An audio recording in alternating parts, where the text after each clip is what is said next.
Eh bien, mesdames, mesdemoiselles, messieurs, nous allons ce soir parler d'Origène.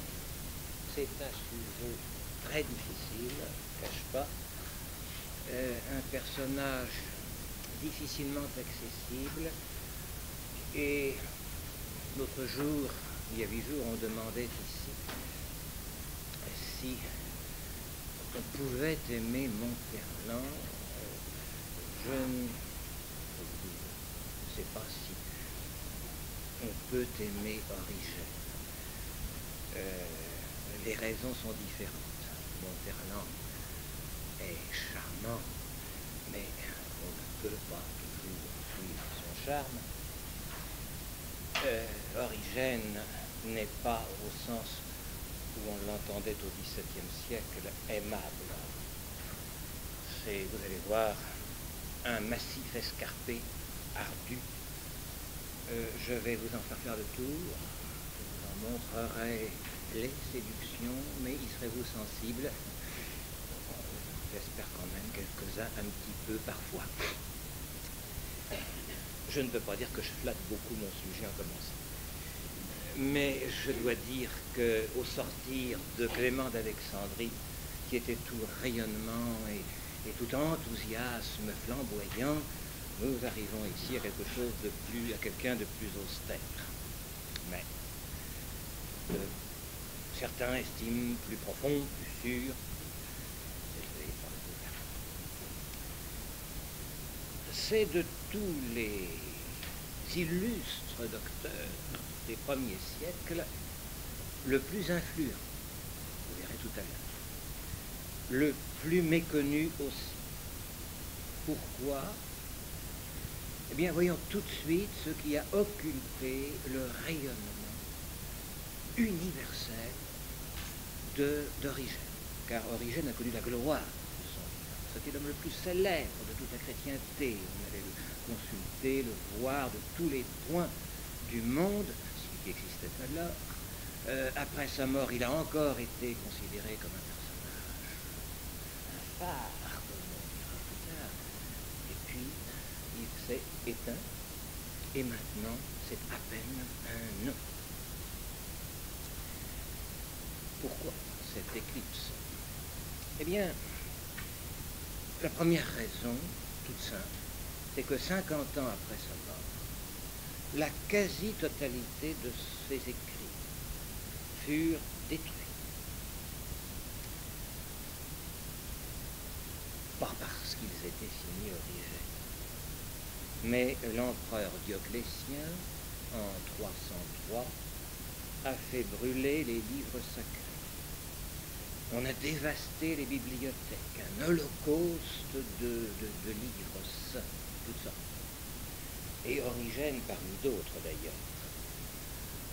Mais comme son œuvre était considérable, qu'elle occupait le devant des rayons, et c'était le best-seller, l'auteur le plus connu à l'époque, évidemment, c'est par lui qu'on a commencé en laissant derrière d'autres œuvres.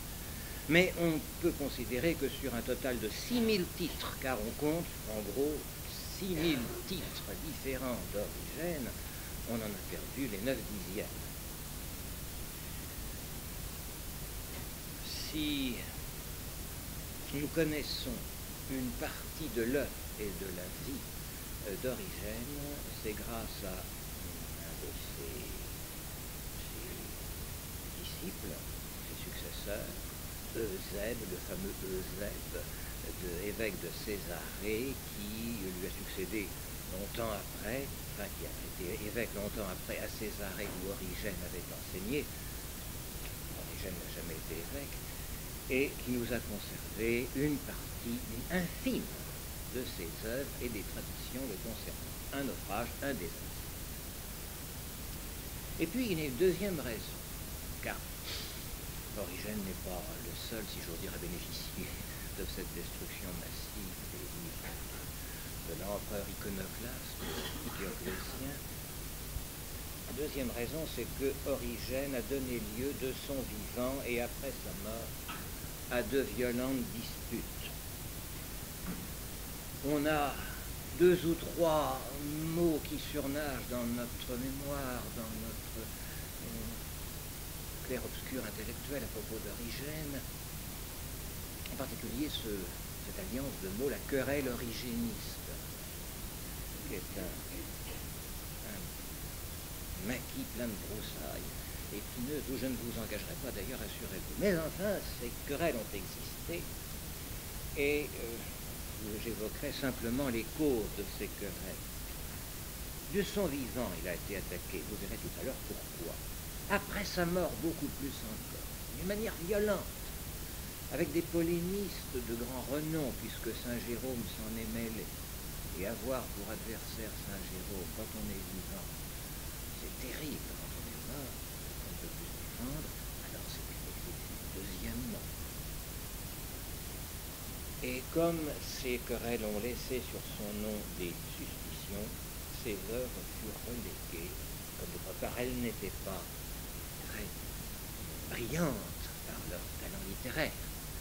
Alors elles ont disparu peu à peu. Pendant un siècle et demi, Origène a joui de l'autorité la plus grande. Il était la référence des théologiens. Il a eu une influence considérable et déterminante sur les pères des grands conciles, déterminants pour notre foi, notre dogme de Nicée et de Constantinople. Et puis, à la fin du IVe siècle, il y a une offensive contre certains points de sa pensée, en particulier due à un certain Saint Épiphane, dont j'ai peut-être parlé l'année dernière et que je retrouverai au coin d'un bois certainement cette année ou l'an prochain, car il est toujours embusqué au coin d'un bois pour attaquer les gens qui ne l'aiment pas. Et pour quelques exagérations, c'est vrai, pour quelques erreurs dont il faudrait cerner, ce serait difficile, la définition exacte, toute l'œuvre a été affectée et frappée de discrédit. Et pendant 150 autres années, son œuvre a été attaquée, calomniée et délaissée. Et finalement, l'empereur Justinien a obtenu du 5e concile œcuménique de Constantinople qu'il frappa d'anathème l'impie Origène et tous ceux qui pensent et penseront comme lui. Disgrâce, oubli, jusqu'au XIXe siècle, où il émerge, où il se réveille. Le réveil d'Origène est récent. C'est un réveil lourd, lourd de polémiques, de suspicions qui demeurent. C'est un auteur difficile. Il reste peu de textes originaux. Lorsqu'on redécouvre Origène, aucun texte n'est vraiment digne de foi. Il a fallu rétablir tous les textes d'Origène. Ces textes avaient été édulcorés pour éviter les blâmes, pour sauver sa mémoire, plus pour éviter les blâmes de l'éditeur que pour sauver sa mémoire. On pense aux héritiers de Pascal et aux abominables éditions Perrier des pensées, vous savez, truquées, arrangées, caviardées, épouillées de ce qui pouvait paraître malsonnant pour les oreilles pies ou prétendues telles. Alors on a eu un texte de Pascal qui, hélas, a fait autorité pendant longtemps, et qui a justifié d'ailleurs les fausses querelles de Voltaire. Eh bien, pour Origène, on a eu un peu la même chose, des textes tronqués, truqués, édulcorés pour faire passer une partie du message au moins. Mais c'est pas sérieux, c'est pas honnête. Et puis, on a tout repris, lentement. On a refait des éditions savantes, dignes de foi. On a refait toutes les traductions, les Anglais, les Allemands, et finalement, les Français, avec les sources chrétiennes, qui nous redonnent enfin un texte sérieux, digne de foi, d'Origène. Et puis des travaux qui ont enfin redonné le vrai visage d'Origène, des travaux considérables de Bardi, bien sûr, du cardinal d'Agnelou, de Notin et du père Amann. Et comme le diable porte pierre, Origène doit une part de sa nouvelle popularité à la réédition par le professeur Rougier du pamphlet antichrétien qu'Origène avait combattu, le pamphlet de Cels. Vous savez, ce discours véritable qui était un pamphlet assez bien troussé d'ailleurs, rempli de calomnies venimeuses contre la religion chrétienne. Comme Origène l'avait réfuté, à la suite du professeur Rougier, on a ressorti Origène pour voir si l'anti-Cels était valable, et on s'est aperçu, ô merveille, que cette partie-là, parmi d'autres, de l'œuvre d'Origène était toujours jeune, toujours parfaitement lisible, et un antidote immédiat et merveilleux contre le vieux pamphlet de Cels. Origène l'avait réfuté à l'époque, et rien d'important ne peut être ajouté à l'œuvre d'Origène contre Cels. Seulement voilà, le professeur Rougier et le livre de Cels, édité grâce à lui, est partout répandu dans des éditions bon marché, flatteuses, en vente dans toutes les bonnes librairies, jusque dans les petites éditions de Robert Laffont, vous savez, les pamphlets de poche, en compagnie de Paul-Louis Courrier, de toutes sortes de petits textes amusants, flatteurs, pour quelques sous. Vous pouvez vous procurer le discours véritable de Cels. Quant au contre-Cels d'Origène, qui rétablit les choses, il reste prisonnier d'une très belle édition, bilingue, un monument de science, 5 volumes de ce format, mais il faut dépenser à peu près 100 000 francs anciens, excusez-moi, je compte comme ça, pour avoir l'antidote de ce petit pamphlet que pour quelques sous vous pouvez vous procurer d'autre part. Enfin, ça vaut la peine, mais il faut pouvoir.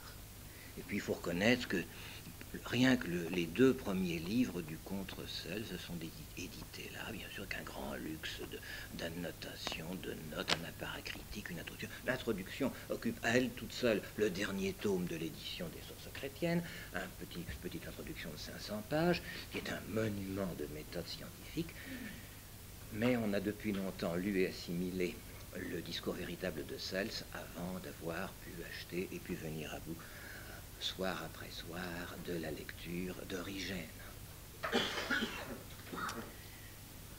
Origène et nous. Eh bien, il reste que Origène,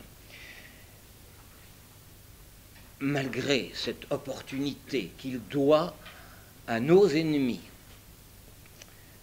opportunité dont il ne profite guère, Origène ne peut être que loin de nous, car son œuvre, son caractère, son ton n'en feront jamais un auteur cher au cœur, un auteur enthousiasmant, un de ces auteurs qui séduisent et qui font que on achète, on lit Saint-Augustin, Clément d'Alexandrie, Saint-Basile, Grégoire de Nazianze et bien d'autres qui sont avec qui on est de plein pied, de plein cœur. Origène, vous allez voir, a contre lui d'être un savant intègre, rigoureux, et comme toutes les œuvres très scientifiques, n'a pas eu le temps de sacrifier à l'agrément littéraire. Il était déjà ardu pour ses contemporains. De plus, la plupart des œuvres qui ont été conservées sont des œuvres d'exégèse. Et en ce domaine, sa méthode de lecture des textes sacrés est très opposée à nos légitimes exigences, sans pour autant être sans valeur. Je vous en donnerai un exemple tout à l'heure. L'écorce est rugueuse, le fruit a un goût étrange, mais reste qu'il faut s'en approcher parce que c'est absolument désolant pour la culture d'un chrétien de ne pas connaître celui qui a été un grand défenseur de la foi et celui sans qui, on peut le dire, la théologie et l'exégèse en tout cas notre théologie et notre exégèse n'auraient jamais été ce qu'elles sont. Le père de la foi, le père de l'exégèse, a été recouvert par quelques brindilles, quelques patines qui font qu'il est difficile à atteindre. Mais il existe, et je voudrais ce soir que vous plongiez avec moi aux profondeurs moyennes où on va le retrouver. Peut-on aimer Monterland? Comment ne pas aimer Clément d'Alexandrie? Il faut aimer, écouter, apprécier le grand docteur de la foi qu'a été Origène.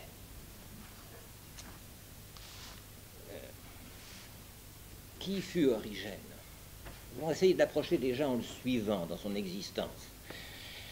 Mais c'est un genre d'homme qui fait peu de confidence sur soi-même, pudeur et puis préoccupation didactique. Et puis c'est un savant. Ce n'est pas un apôtre, ce n'est pas un homme chaleureux, ce n'est pas un écrivain. Et par conséquent, il n'a pas l'occasion ni le goût de se livrer. Le genre des œuvres qu'il écrit ne comporte pas l'occasion d'apercevoir non plus l'auteur. Ce sont des textes scientifiques, des textes d'analyse, des textes où l'objectivité, ou s'il y a une émotion, elle est d'ordre intellectuel ou de la foi, ne fait pas intervenir tellement la personnalité de l'auteur. Nous n'avons naturellement pas de portrait physique, pas de portrait psychologique. Si nous l'apercevons, c'est grâce, mais je vous le dirai ça tout à l'heure, à un événement tout à fait fortuit qui nous permet tout de même, par une sorte de saignée, d'entrer presque jusqu'à son cœur. Mais ce n'est pas lui qui nous a donné accès. On lit, on consulte Origène, mais on n'a jamais déjeuné avec lui. D'abord parce que chez lui, il n'y a pas de quoi manger. Il est tellement pauvre, tellement ascétique. Il n'aurait pas pu inviter quelqu'un. Nous avons la chance, tout de même, parce que je vais quand même vous dire quelque chose ce soir. Après, tout ce aspect d'abord un tout petit peu négatif et pessimiste. Nous avons la chance de posséder deux documents presque émouvants, riches de détails, par des gens qui ont entendu parler de lui ou qui l'ont un jour approché. Un livre entier de cet Eusèbe de Césarée, à qui nous devons des quantités de choses. C'était un écrivain abondant, facile, sans génie, mais qui a ramassé et livré beaucoup de renseignements, un de ces compilateurs, de ces historiens qui permettent dans une œuvre de valeur médiocre, de trouver des quantités de renseignements beaucoup plus précieux que l'œuvre elle-même. C'est un excipient, comme on dit, je crois, en pharmacie. Les bons produits sont rares dedans, mais précieux. Et il y a le liant Eusèbe. Eusèbe a écrit une histoire ecclésiastique et une préparation évangélique. C'est surtout dans son histoire ecclésiastique, dans le livre 6 de l'histoire ecclésiastique, qu'il nous donne beaucoup de renseignements sur Origène. Je le lirai d'ailleurs tout à l'heure textuellement très souvent. Et puis nous avons mieux. Nous avons le discours de remerciement que lui a consacré un de ses anciens élèves, devenu entre ses mains un tout autre homme et un grand homme et un saint homme. Grégoire, dit le thaumaturge, a laissé en le quittant un discours de remerciement qui est le portrait de son maître. Et vous verrez tout à l'heure, c'est tout à fait séduisant, charmant, fascinant. Vous partirez enthousiasmé par Origène.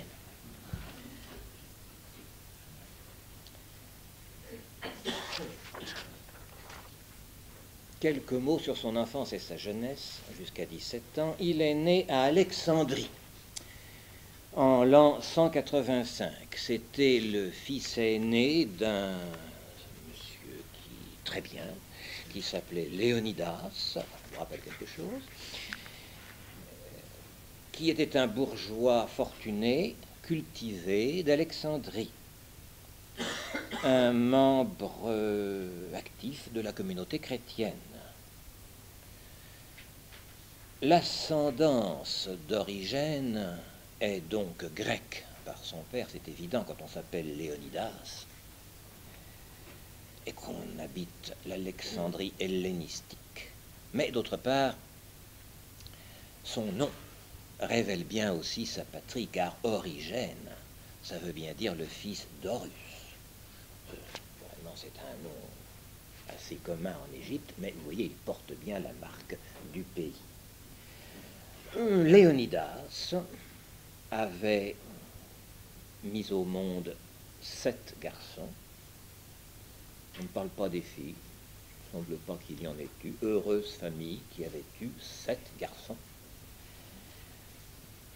Origène était l'aîné, il avait été baptisé très tôt, et il avait vécu dans une atmosphère familiale résolument et lucidement chrétienne.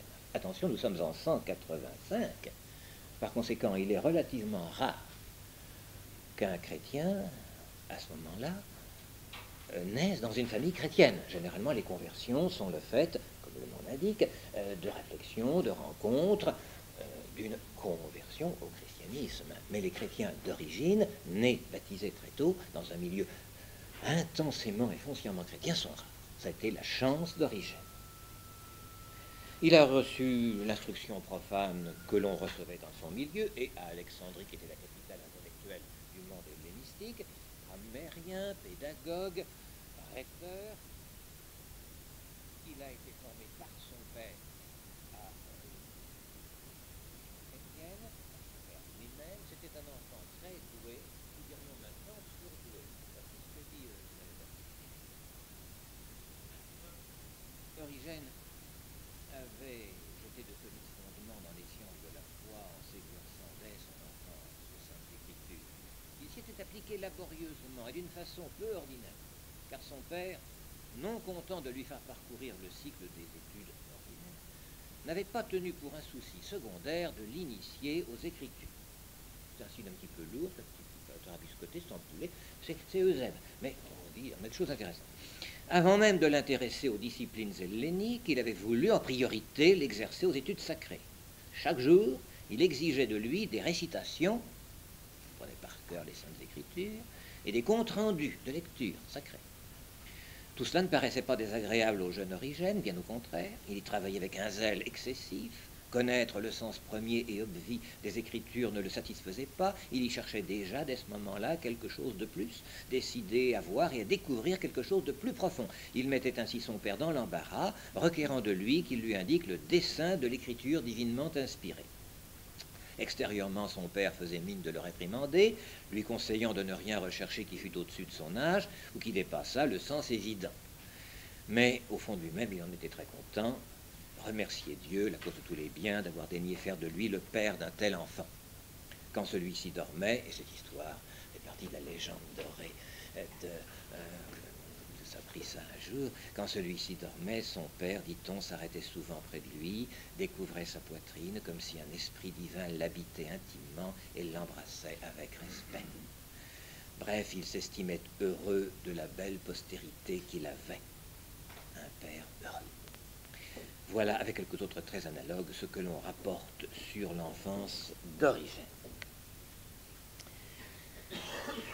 Cette atmosphère familiale merveilleuse, haute culture intellectuelle, bon milieu social, éducation religieuse, vous voyez, menée avec quelle ferveur, quel sérieux, quel enthousiasme, a duré pendant à peu près 17 ans.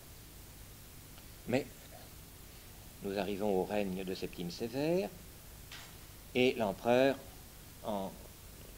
s'arrête en Syrie. Il revenait d'une expédition contre les Parthes, et là il est agacé, effrayé par le nombre et l'esprit séditieux des peuplades juives. Il promulgue un décret au terme duquel il est désormais interdit de faire, comme il dit, dit le décret, des juifs ou des chrétiens. Interdit d'en faire. Donc toutes les écoles sont supprimées. On va plus loin. Et ceux qui sont capables de faire des chrétiens, les maîtres, les dignitaires ecclésiastiques, les ecclésiastiques, sont poursuivis. Alexandrie, c'est la catastrophe, car à Alexandrie, il y a la première institution publique d'enseignement chrétien, la première université chrétienne qu'on appelle le didascalé, et on formait là, par toutes sortes de cours de catéchèse ou de catéchisme ou d'enseignement de toutes sortes, d'excellents chrétiens. C'est là que Léonidas avait appris sa foi. Les responsables sont arrêtés ou en fuite. Quand Sévère, dit Eusèbe, déclencha la persécution contre les églises, c'est en tout lieu que furent éclatants les témoignages rendus par les athlètes de la foi. C'est ainsi qu'on appelait les pré-martyrs, les athlètes de la foi. De toute l'Égypte et de la Thébaïde, on y envoyait, comme sur un immense stade, les athlètes de Dieu. Et c'est là qu'ils reçurent de Dieu leur couronne, entendez bien la couronne du martyr, et que ce n'est pas du tout un ton de deuil, c'est un ton d'enthousiasme sportif. Nous ne voyons plus les choses comme ça, mais qui a la foi? Et c'est là qu'ils reçurent de Dieu leur couronne après avoir supporté, avec un grand courage, toute espèce de supplice et de genre de mort. Et parmi les victimes de cette persécution figure Léonidas, parmi les gens qu'on arrête. Et voici comment, là aussi c'est un peu la légende dorée d'Origène, et c'est un texte célèbre que je vous relis là. Mais il est tellement beau. L'incendie de la persécution s'étendait, des milliers de fidèles avaient ceint la couronne du martyr. Une telle passion du martyr s'empara alors de l'âme d'Origène, encore bien jeune, qu'aller au-devant du danger et bondir dans la lutte était un plaisir. Il s'en fallut de peu que le terme de sa vie ne fût tout proche de lui. La divine et céleste providence, cependant, au but de son utilité pour un plus grand nombre, se servit de sa mère pour faire obstacle à son ardeur. Je n'aime pas beaucoup ce style très genre Sainte-Thérèse de Lisieux dans ses plus mauvais moments. Vous savez, non, c'est ce côté ecclésiastique d'Eusèbe, mais enfin, le texte, c'est très beau. Sa mère le supplia, lui força à prendre en considération les dispositions maternelles qu'elle avait pour lui. C'est vous dire qu'il va pas faire cette peine à ta mère. L'arrestation et l'emprisonnement de son père ne firent qu'accroître sa résolution. Il fut alors saisi tout entier par le désir du martyr, et ce n'est qu'en cachant tous ses vêtements qu'elle le contraignit à rester à la maison. Lui alors, écoutez la suite, puisqu'il ne lui était plus possible de rien faire d'autre, et que son désir, qui grandissait sans commune mesure avec son âge, l'empêchait de rester inactif, envoya une lettre à son père.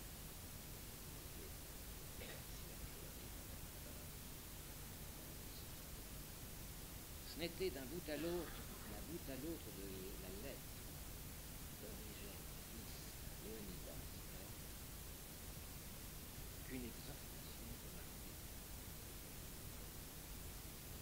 qui encourageait son père, lui écrivant textuellement: garde-toi de changer ta vie à cause de Dieu.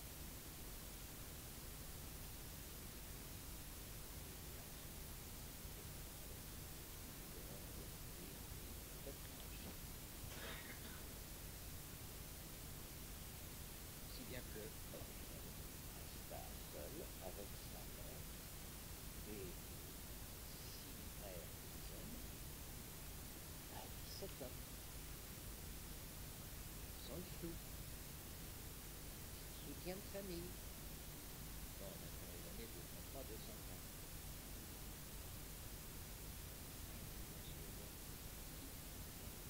Là, à nourrir constamment, c'est au travail. Et petit, il a chassé du travail, il savait faire qu'une chose, c'est-à-dire mettre en usage l'enseignement de son père. Il avait appris de faire de l'étude, à la fin de son enseignement secondaire, ou l'équivalent du temps. Alors il s'est proposé comme instituteur, il a trouvé un petit travail d'instituteur, il a enseigné la grammaire, il a enseigné le rudiment aux gamins, comme cela nous arrive souvent, n'est-ce pas, pour des raisons diverses, pas aussi glorieuses, mais quelquefois aussi urgentes. Et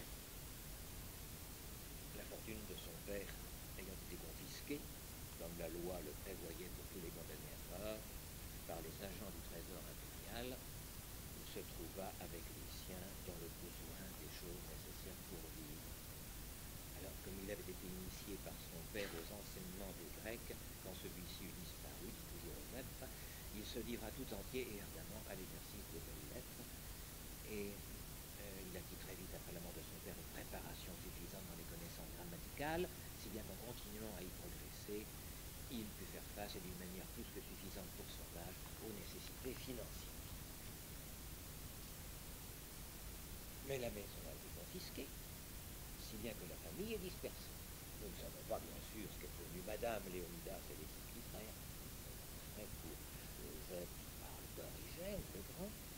Mais Origène a trouvé refuge, je dis bien refuge, c'est d'une modernité étonnante dans cette famille, c'est ce petit détail de la vie familière. Il a cherché, comme tous, son mission d'étudiant, pour beaucoup d'argent, de pas payer la pension chez les sœurs de ceci ou chez Madame la Fille. Alors, on cherche une piole chez quelqu'un qui a quelques chambres pour étudiants, vous savez, cette pièce. Et là, il a trouvé une femme. Il semble y avoir logé dans une situation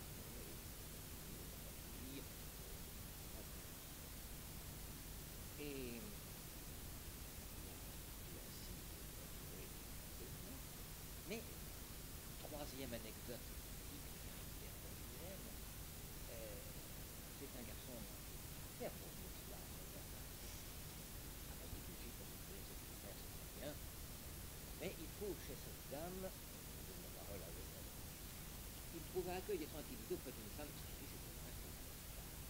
Malheureusement, elle entourait de considération un hérétique notoire, qui vivait alors à Alexandrie, qui avait un logement. Il était né à Antioche et cette femme le gardait avec elle, l'entourant de tous ses soins pour qu'il s'avait.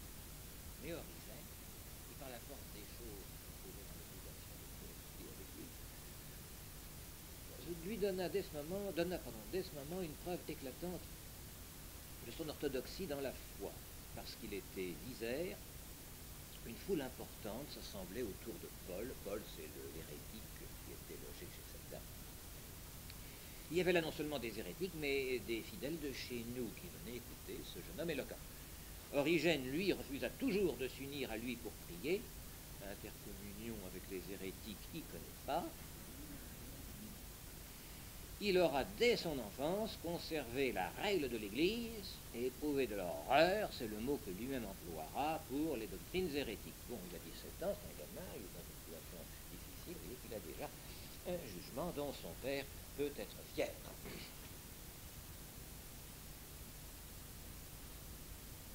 Et l'incendie, la persécution s'appelle, et Léonidas est instituteur. Mais vous devinez bien qu'il n'est pas simplement régent de petits Grimaud et qu'il va s'appliquer à enseigner autre chose que la grammaire aux enfants de Céo Pueros Grammatical. Il leur enseigne aussi la vraie religion. Avec beaucoup d'activité, beaucoup de zèle, beaucoup d'éloquence, si bien qu'autour de lui, on se groupe, le didascalé ayant été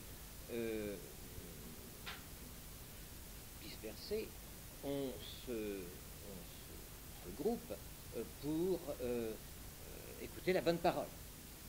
Et les gens qui n'avaient pas été chassés par la messe de la persécution, qui commençaient à se regrouper, viennent écouter ce jeune prodige. Et c'est alors que quelques païens, entendant dire que ce jeune instituteur enseignait éloquemment la bonne parole, viennent l'entendre. Et le premier fut Plutarque. Non, ce n'est pas le grand Plutarque, qui s'appelait aussi Plutarque comme Léonidas, sont des noms qui sont communs, qui après une vie excellente fut honoré du martyre pour Dieu. Le second était le frère de Plutarque, Héraclas, et il donnera lui aussi un très bel exemple de vie philosophique et ascétique et sera évêque d'Alexandrie après la mort de Plutarque. Vous voyez qu'il attire non seulement des gens qui veulent se perfectionner, mais des païens qui veulent se convertir. Si bien que pour reconstituer le didascalé, c'est-à-dire l'université catholique, qui était dévastée, pour la reconstituer, on lui confie la direction et la charge de reconstituer les universités à 18 ans.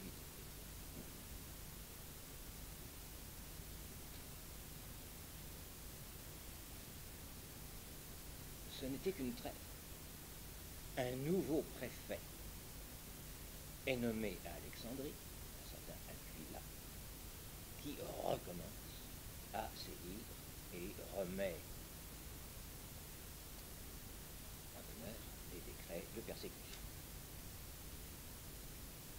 De nouveau, on arrête, de nouveau, on torture, et Origène, comme il l'aurait fait auprès de son père si sa maman l'avait laissé sortir, maintenant, en l'occurrence, va encourager les athlètes de la foi de ses chaleureuses exhortations. C'est dangereux, c'est risqué, puisque évidemment il est obligé de se montrer, de sortir, d'aller les voir et de se dévoiler comme chrétien. Et tout le monde sait bien, à Alexandrie, qui il est. Je lis aux amis.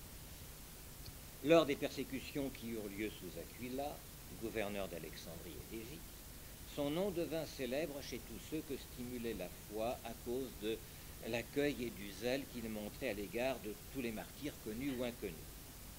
En effet, il ne se contentait pas de les assister lorsqu'ils étaient en prison, ni même pendant leur interrogatoire, jusqu'au verdict, mais encore après le verdict, il demeurait à leur côté sur le chemin qui menait les martyrs à la mort. Il s'exposait aussi ainsi au danger avec la plus grande hardiesse. Plus d'une fois, tandis qu'il s'avançait ainsi courageusement et qu'il embrassait les martyrs, ce qui tenait de la témérité, le peuple païen qui les entourait entra en fureur et fut à deux doigts de se précipiter sur lui. Chaque fois, pourtant, la main secourable de Dieu lui permit miraculeusement de s'échapper.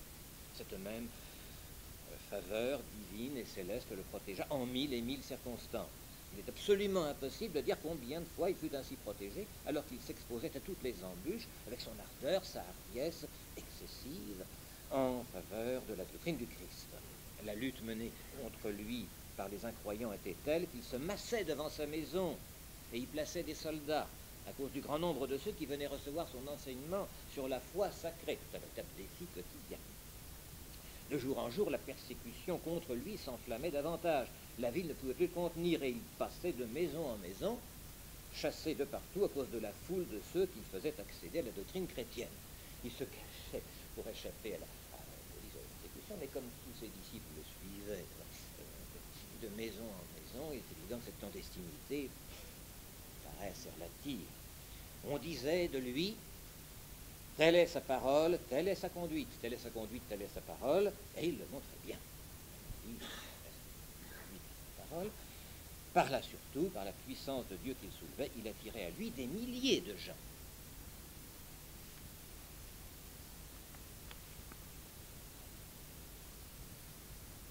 Il y a là une sorte de légende dorée qui s'attache. Il est évident que le bon sens s'étonne devant cette incrédulité. Non, c'est de l'héroïsme.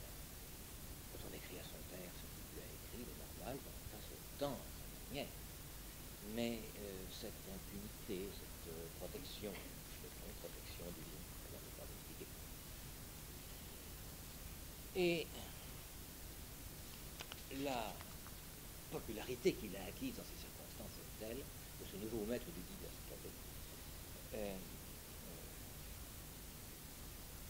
une fois libéré de ces contraintes relatives que lui imposait la clandestinité mitigée qu'il observait, a décidé, sans doute sa famille s'était débrouillée autrement, elle avait plus tellement besoin de lui, ça ne vaut pas ces choses-là, qu'il allait pouvoir se consacrer entièrement à l'enseignement de la catéchèse.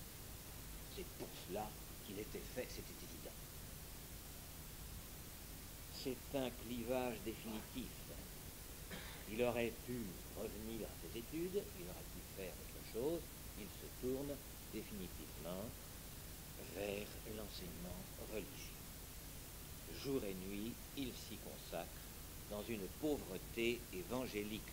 Je vous disais tout à l'heure on n'aurait pas facilement acheté à déjeuner. Eh bien, écoutez, voilà, n'est-ce pas? Quand il vit que les disciples se multipliaient autour de lui, lui qui était le seul, à qui Démétrius, le chef de l'Église, lui confiait l'école de la catéchèse et le didascalé, il jugea inconciliable l'enseignement des sciences grammaticales et l'exercice des disciplines chrétiennes. Alors sans délai, il rompit avec l'enseignement de la grammaire, la trouvant à la fois inutile et opposée à l'enseignement chrétien. Vous voyez que de temps en temps, il y a chez Origène des points critiques. Comment peut-on estimer que la grammaire est contraire à l'enseignement chrétien? Voilà une des choses qui font que, personnellement, je n'aurais jamais canalisé quelqu'un qui dit des énormités pareilles. Ensuite, afin de n'avoir plus besoin de l'assistance des autres, il revendit tous les ouvrages anciens qu'il avait acquis jusqu'alors. Tout bon étudiant, c'est constitué une petite bibliothèque qui était bibliophile, il avait des ouvrages anciens et il les a vendus pour continuer et ne dépendre de personne. Cela est héroïque et admirable. Il se contenta désormais des 4 bols quotidiennes que lui allouait son acquéreur. Ce qui signifie, n'est-ce pas, que la personne qui lui avait acheté ses livres le payait lentement et lui versait, en échange de l'acquisition de bibliothèque, 4 bols par jour, ce qui lui suffisait à vivre très peu. Je ne sais pas combien ça fait en francs à la dure, mais c'est très très peu de gens. Pour l'instant, donc, Origène accomplit à Alexandrie l'œuvre de l'enseignement chrétien pour tous ceux, sans distinction, qui venaient à lui, nuit et jour, et sacrifiait sans hésitation tout son loisir aux disciplines sacrées et à ceux qui le fréquentaient. Mais on ne passe pas si vite au rang de maître.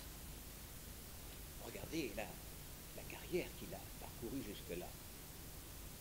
Bon élève, bon fils, catéchiste dévoué, instituteur apostolique, mais il n'a pas fait d'études.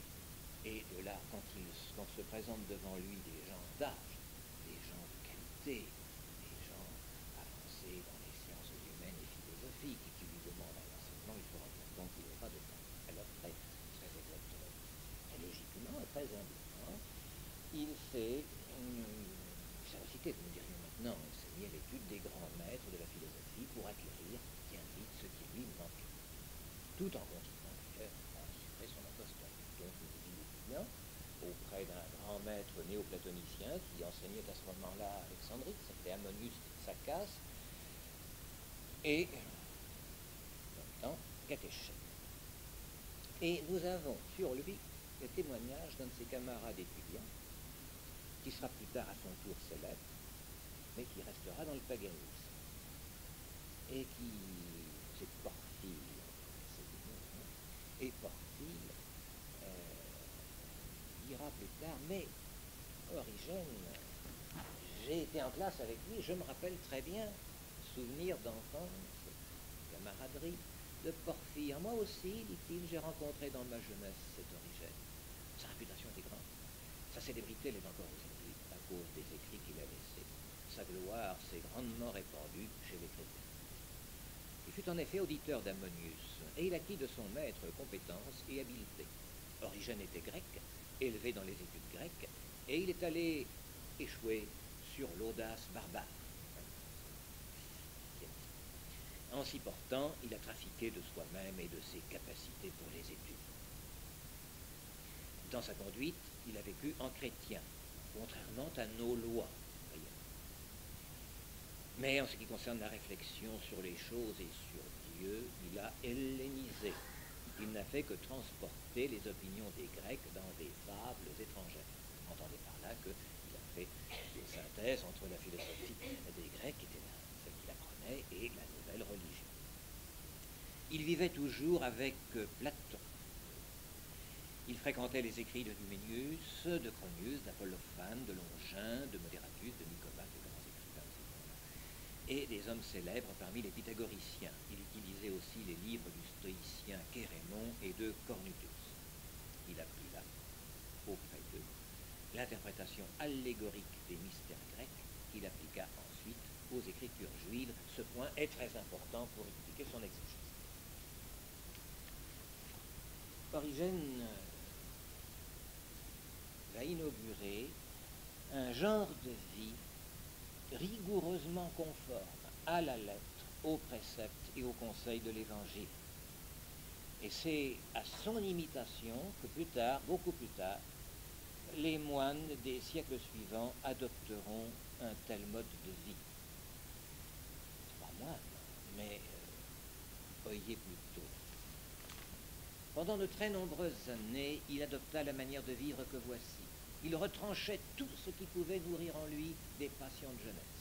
Il accomplissait toute la journée de grands efforts ascétiques et passait la plus grande partie de la nuit à étudier les Saintes Écritures. Il s'adonnait ainsi à la vie la plus philosophique possible, s'imposant la gymnastique du jeûne, mesurant strictement son temps de sommeil. Et encore, ce sommeil, il ne le prenait même pas sur une couverture, mais à même le sol. Il pensait qu'il fallait par-dessus tout observer les paroles évangéliques du Sauveur, ne pas porter de vêtements, ne pas utiliser de sandales, ne pas passer son temps à se soucier de l'avenir. Il s'acharnait avec une ardeur qui n'était pas de son âge, à vivre dans le froid, le dénuement, atteignant ainsi le terme de la plus extrême pauvreté. Cela ne manquait pas de frapper très vivement les gens de son entourage. Beaucoup d'entre eux s'en attristaient, le priaient d'accepter un peu de ce qu'il possédait. Ils le voyaient entreprendre et supporter tant de choses pour l'enseignement divin. Mais lui ne relâchait rien de son austérité. Plusieurs années durant, il marcha, dit-on, sans mettre de sandales, et pendant plus longtemps encore, il s'abstint de boire du vin, de prendre aucune autre nourriture que celle qui lui était indispensable. Au bout du compte, il finit par tomber malade de la poitrine. C'est très beau.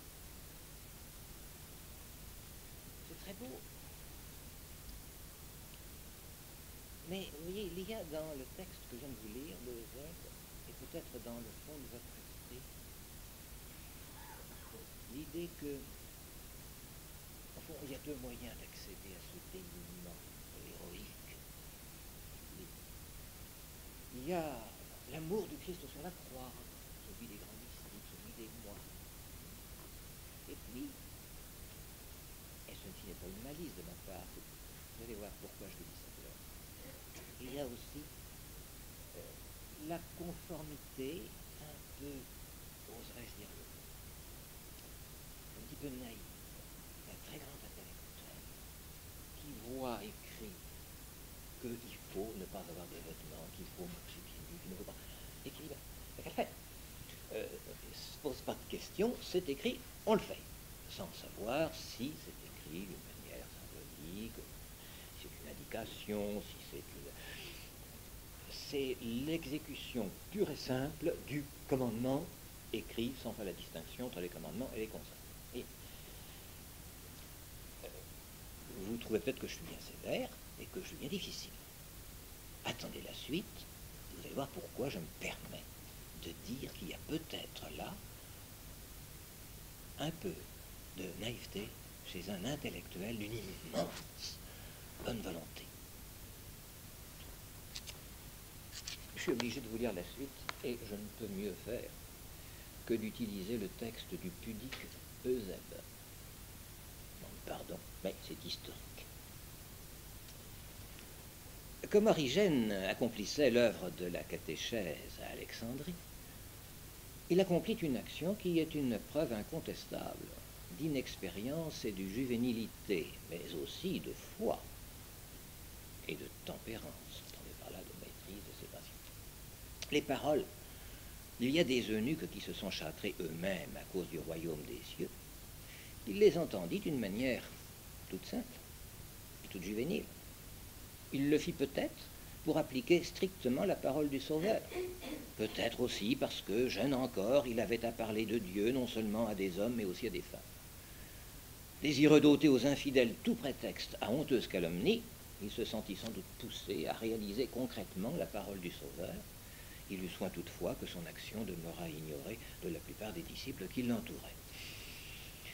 Bon, malgré tout ce qu'il fit, il ne lui fut pas possible de dissimuler complètement une pareille action. Plus tard, il la révéla à Démétrius, qui était en tant que chef de la chrétienté du pays. Celui-ci admira l'audace d'Origène sans réticence. Il approuva son zèle sincère pour la foi, l'exhorta à être courageux Il l'incita à se donner davantage encore désormais au travail de la catéchèse. Telle fut alors l'attitude de Démétrius. Je n'insisterai pas, mais cette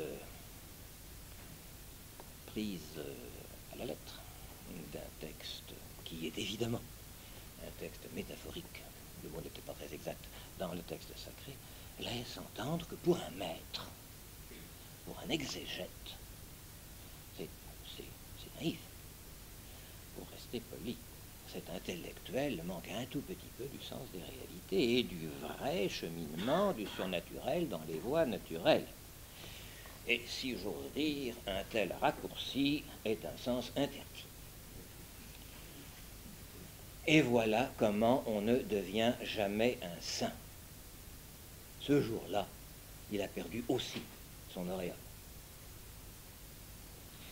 Quant à Démétrius, l'évêque, eh bien, disons qu'il avait le sens de l'irréparable et de la déploration inutile. À quoi bon faire des reproches à ce pauvre jeune homme? Tout cela ne l'empêche pas d'aller à Rome en 212, d'y rencontrer un célèbre théologien romain, Hippolyte.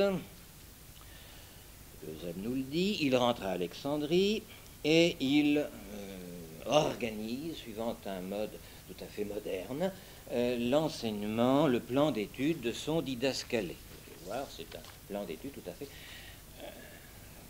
contemporain. Lorsqu'il s'est aperçu qu'il ne pouvait plus faire face en même temps à l'étude approfondie, à la recherche et à l'explication des Écritures d'une part, et à s'acquitter d'autre part de la catéchèse de ceux qui venaient à lui et qui ne lui laissaient même plus le temps de respirer, parce qu'il se succédait en son école depuis l'aurore jusqu'à la nuit, il divisa toute cette multitude. Heureux l'Institut Saint-Pédis, si jour et nuit, sans arrêt, on venait assiéger M. le Bézine, encore. Ayant porté son choix sur Héraclas, qui était un fervent chrétien, homme très disert et non dépourvu de philosophie, il en fit son collègue dans la catéchèse et lui confia la première initiation, le cours élémentaire, de ceux qui venaient de débuter. Il gardait pour lui l'instruction des plus avancés et la recherche. Les moins bien doués, c'était le plus grand nombre, il les menait aux études générales, estimant que pour eux, elles seraient fort utiles comme propédeutique, le mot est déjà utilisé, à la connaissance des Écritures. Lui-même, d'ailleurs, tenait pour une nécessité personnelle de s'exercer en ces disciplines profanes et en philosophie. Quant à ceux qu'il voyait naturellement bien doués, il les introduisait dans les disciplines philosophiques, géométrie, arithmétique et autres enseignements préliminaires. Puis il les initiait aux différentes sectes et courants qui existent chez les philosophes. Il leur expliquait leurs écrits, commentait et examinait cela en détail. Cette même année 212, il rencontre à Antioche un certain Ambroise. Décidément, ces prénoms sont tous bien connus, ce n'est pas du tout saint Ambroise. Cet Ambroise, qui venait rencontrer à Antioche, avait d'importantes fonctions politiques à Alexandrie. Il était gnostique. Origène le convertit à la vraie foi, et en reconnaissance, Ambroise met à sa disposition, c'était un homme riche et un homme d'organisation du travail administratif et bureaucratique.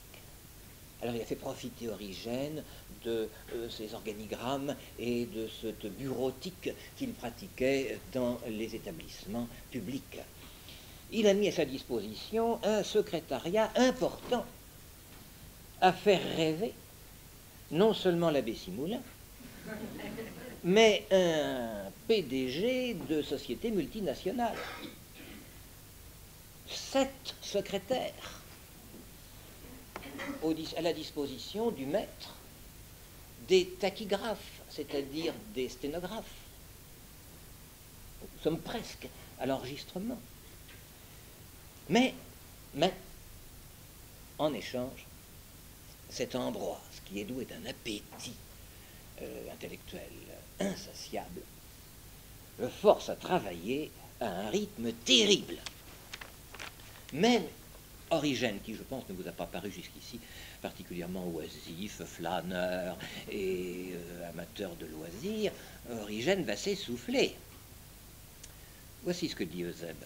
En ce temps-là, Ambroise, qui fut converti, Plus de 7 tachygraphes se tenaient près d'Origène quand il dictait, se relayant les uns les autres à intervalles réguliers. Vous savez, Napoléon, le secrétariat de la Chambre des députés, on les voit comme une noria sans arrêt se précipite. C'est ça. Il avait autant de copistes et quelques jeunes filles exercées à la calligraphie. Ambroise subvenait abondamment à la subsistance de tout ce monde. Bien plus, il mettait une indicible ardeur et un véritable zèle à étudier les oracles de Dieu. C'est à cause de cela qu'il excitait Origène dans la composition de ses commentaires. Lui qui m'estime laborieux et assoiffé des paroles de Dieu, écrira Origène au pape Fabien, me confond par son propre zèle au travail et son amour pour les choses sacrées. Il m'a dépassé, au point que je risque de ne pas répondre à toutes ses propositions. Il ne m'est permis de manger qu'en devisant. Il ne m'est pas permis de me promener après le repas et de donner un peu de repos au corps. Même à ces heures-là, nous sommes astreints au travail littéraire et à la correction des épreuves. Pas davantage il ne nous est permis de dormir la nuit entière pour la santé du corps, car le travail littéraire se poursuit fort avant dans la nuit. Et je laisse de dire ce que nous faisons de l'aurore jusqu'à la 9e et parfois la 10e heure, c'est-à-dire 4 heures d'après-midi, car tous ceux qui travaillent consacrent ces moments-là à l'étude de la parole de Dieu et au lecteur. Staccanoviste du travail exégétique intellectuel.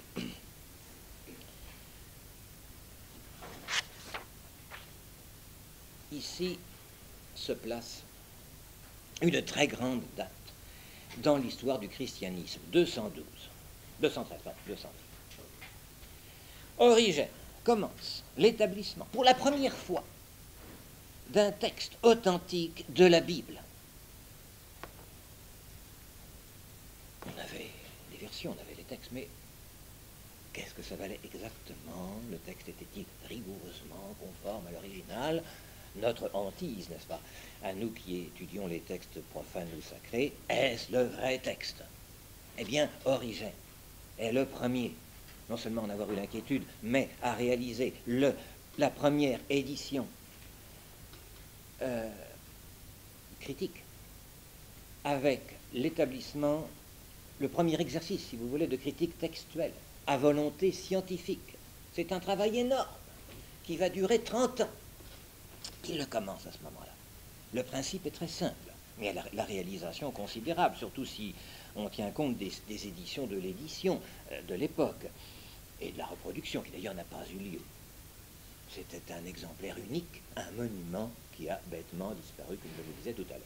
Il n'empêche que c'est lui qui l'a fait pour la première fois. Il a transcrit 6 versions de manière synoptique, vers par vers, verset par verset, en signalant, chaque verset, n'est-ce pas, il y a 6 colonnes, et le même verset était répété 6 fois dans les versions différentes. Et il marquait par des signes critiques les variantes. Toute l'exégèse postérieure jusqu'à nous sera tributaire de son travail. Et surtout, cette idée de rechercher le texte authentique par comparaison des copies, étude des versions et analyse des différences. Cet ouvrage monumental s'appelait Les Hexaples, H-E-X-A-P-L-E-S, hexagonal, n'est-ce pas, 6, le texte des 6 versions, le même texte en 6 exemplaires.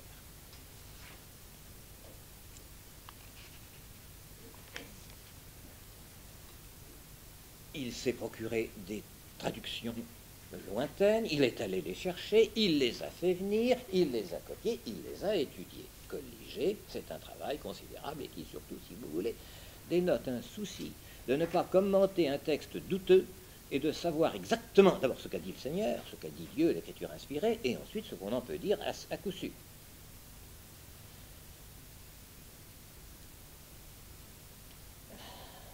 Quelques voyages en Palestine, en Arabie, et éclate à Alexandrie une guerre. Cette guerre, en fait, c'est une émeute contre l'empereur Caracalla. À Alexandrie, ces choses-là arrivent. La répression est très dure. On crée déjà un mur à travers la ville entre le côté des révoltés un peu bouillonnants et les quartiers impériaux pour qu'ils restent à l'abri. Et naturellement, dans ces cas-là, il faut toujours des responsables. On n'en trouve pas, mais il en faut. Alors on cherche dans les catégories suspectes. Et parmi les catégories éminemment suspectes dans ce genre d'incidents, de tumultes et de confusion, eh bien, il y a les juifs, il y a les chrétiens qui sont encore assimilés, il y a les communautés considérées comme suspectes. Autrement dit, tout l'état-major du didascalé, de l'établissement d'Origène, prudemment doit s'écarter et s'en aller à Jérusalem et à Césarée. Là, Origène est reçu par d'anciens élèves, des amis, et la transplantation étant quand même relativement vite faite, Origène se met à parler, prié par ses anciens élèves, cher maître, nous allons profiter de votre passage parmi nous, parlez-nous, et il enseigne dans les églises. Dans les églises. Origène est simplement le directeur du Didascaléon de l'Institut universitaire catholique d'Alexandrie. Parler dans les églises. Cela se faisait en Palestine, alors, et dans un certain nombre d'endroits de la chrétienté. Cela a été considéré comme abominable et scandaleux à Alexandrie, chaque église ayant sur ce point. Ensuite, 15 ans de travail intense. Origène est professeur, enseigne et travaille. Professeur de théologie qui attire les auditeurs par milliers, et l'histoire d'un professeur heureux qui vit sans histoire est la chronique de ses publications. Et de cette époque datent les commentaires sur l'évangile de Saint Jean, j'y ferai allusion tout à l'heure, les commentaires sur la Genèse, les commentaires des 25 premiers psaumes, les commentaires des Lamentations, 2 livres sur la résurrection, son grand livre sur les principes de la théologie et 10 livres de Stromate, le même nom que Clément d'Alexandrie. Vous voyez qu'il ne chôme pas. D'ailleurs, Ambroise est là qui veille et qui fait payer très cher la location de son personnel.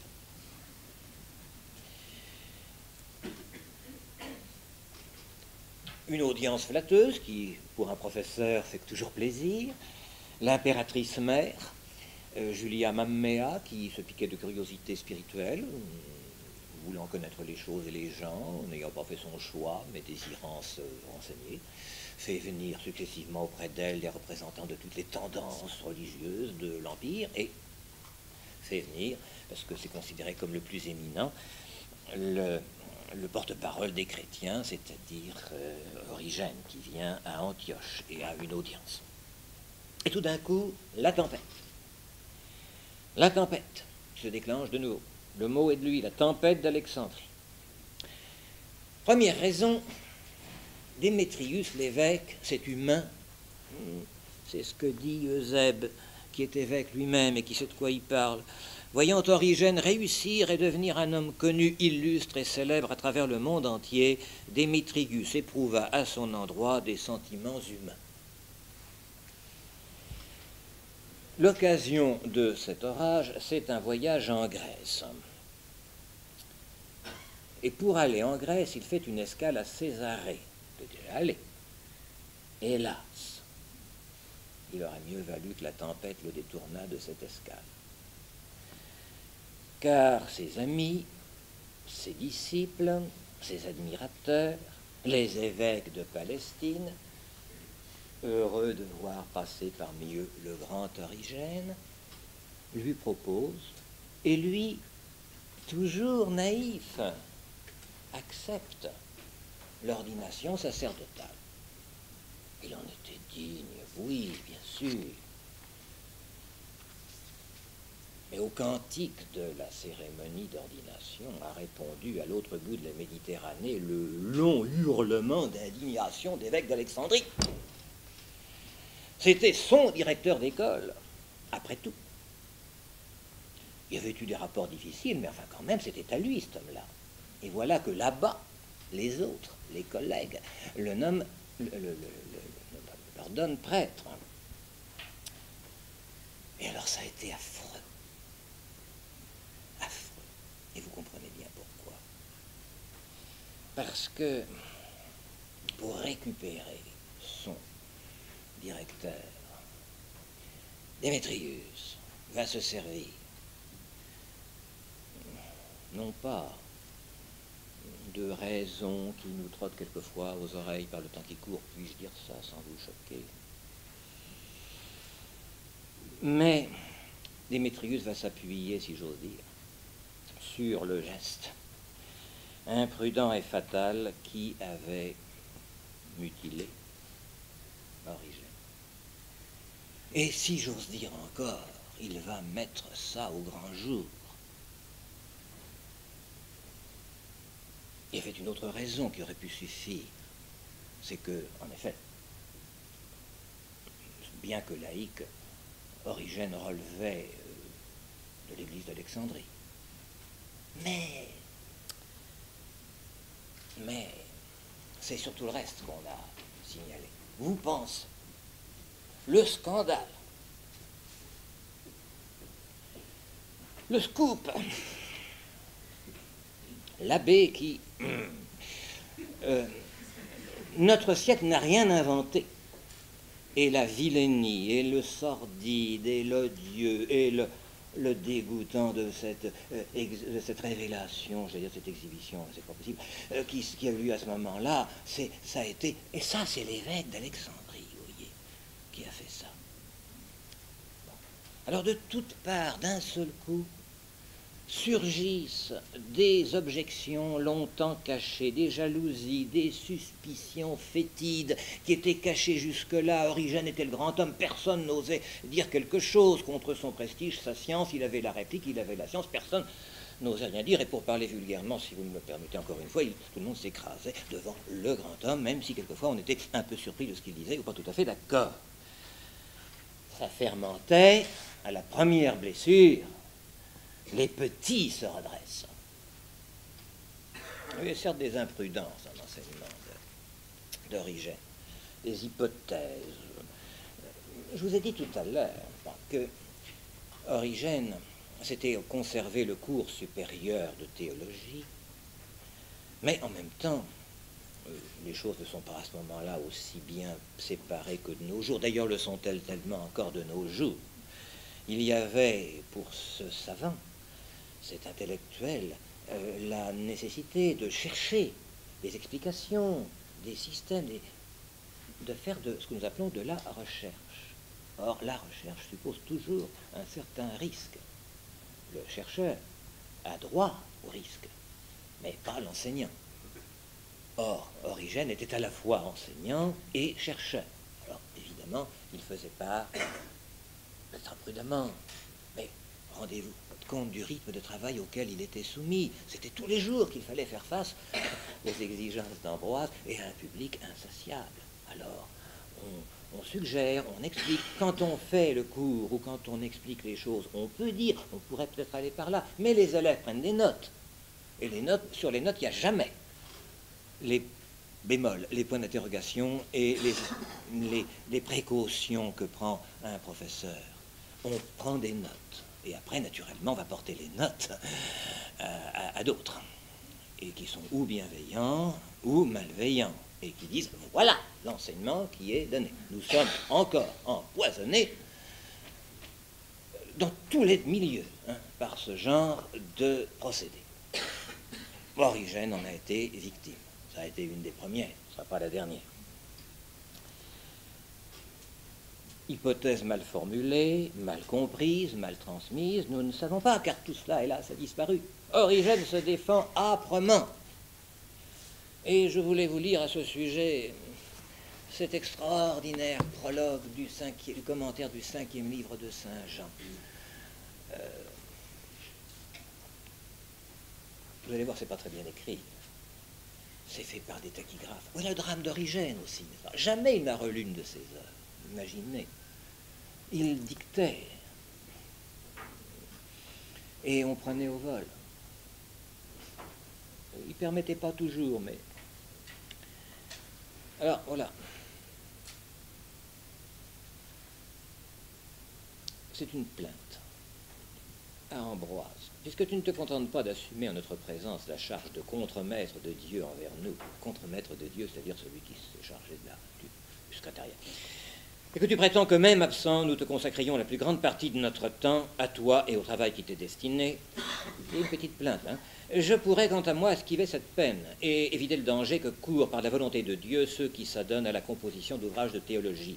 Je dirais pour ma défense que, sur le conseil de l'écriture, je renonce à multiplier les livres. Salomon dit en effet dans l'Ecclésiaste, « Mon fils, garde-toi de multiplier les livres, ça n'a pas de fin, et beaucoup d'études est une fatigue pour la chair. » Salomon était un sage, n'était pas un intellectuel. Pour nous, si cette parole n'avait un sens caché qui nous est encore obscur, nous aurions ouvertement transgressé ce commandement et en ne nous gardant pas de multiplier les livres. Pour ce qui est du mot à mot, deux sens peuvent se présenter. Mon fils, garde-toi de multiplier les livres. D'après l'un, il ne faut pas acquérir beaucoup de livres. D'après l'autre, il ne faut pas composer beaucoup de livres. Et si ce n'est pas le premier, c'est assurément le second. Et si c'est le second, ce n'est pas du tout le premier. Cependant, il semble de toute façon que la leçon qu'il nous donne, c'est de ne pas multiplier les livres. J'aurais pu m'en tenir à ce qui me tombe sous la main, te communiquer cette maxime pour ma défense, en prouvant sa véracité par le fait que les saints n'ont pas non plus consacré leur temps à la composition de beaucoup de livres, et cessez désormais de dicter, selon les accords dont nous sommes convenus ensemble, des textes pour te les envoyer. Il est possible que, frappé par le sens littéral, tu te serais rangé à mon opinion pour la suite, mais puisque c'est un devoir de considérer l'écriture consciencieusement, de peur de prendre le sens qui fait plaisir, parce qu'on n'a tenu compte que du mot à mot, je ne puis m'empêcher d'indiquer des arguments qui me paraissent en ma faveur et dont tu pourrais te servir contre moi si je transgressais nos conventions. Vous êtes un peu emberlificoté, vous voyez, il se plaint à Ambroise qui l'oblige à travailler tout le temps et peut-être trop vite et à pas pouvoir s'exprimer avec les réserves qu'il voudrait.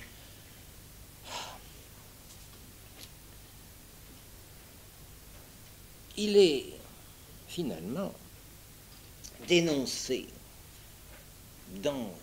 accusé, dans un synode qui se réunit à Alexandrie par Démétrios, et il est banni de l'église d'Alexandrie comme indigne d'être catéchète, indigne de catéchèse. Il est privé de sa charge. Et il se retire à 200 km de là, à l'est d'Alexandrie, chez un de ses anciens élèves, un petit évêque de campagne, à Tmuis. Et là, il est poursuivi par ses détracteurs. Et quand il apporte quelque chose à Alexandrie, quand il envoie quelque chose à Alexandrie pour se défendre, c'est un concert de hurlements. Alors, de nouveau, synode. Origène est indigne du sacerdoce. Et, pour que nul n'en ignore, Démétrius publie une encyclique, publiée dans le monde entier, pour dire à tout le monde que Origène a été illégalement consacré, prêtre, qu'il est indigne du sacerdoce, et il explique pourquoi. Origène a 46 ans.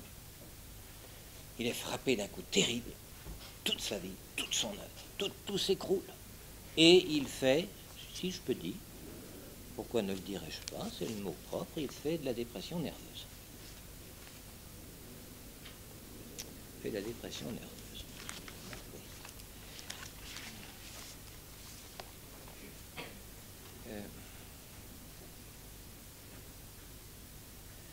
Oui.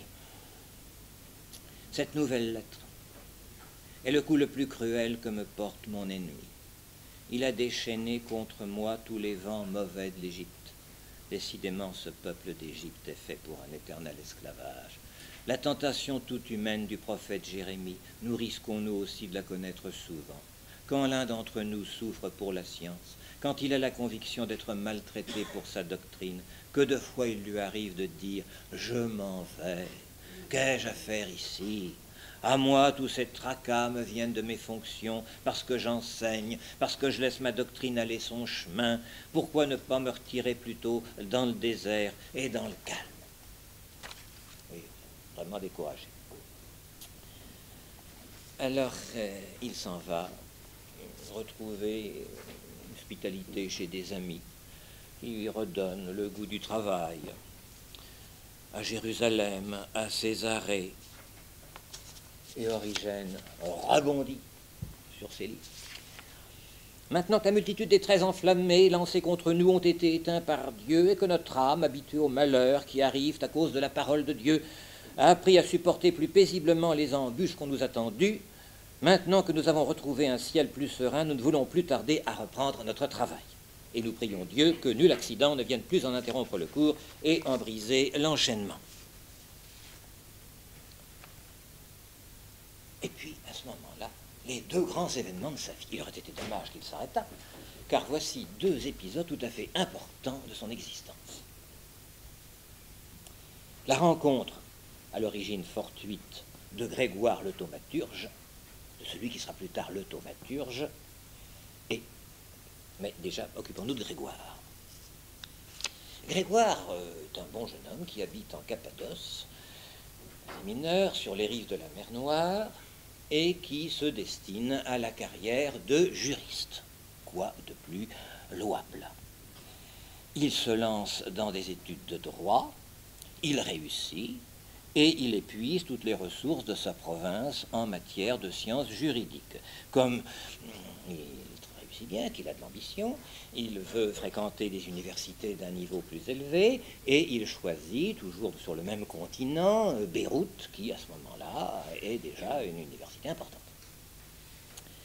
Or, son beau-frère vient d'être nommé conseiller juridique à Césarée de Palestine.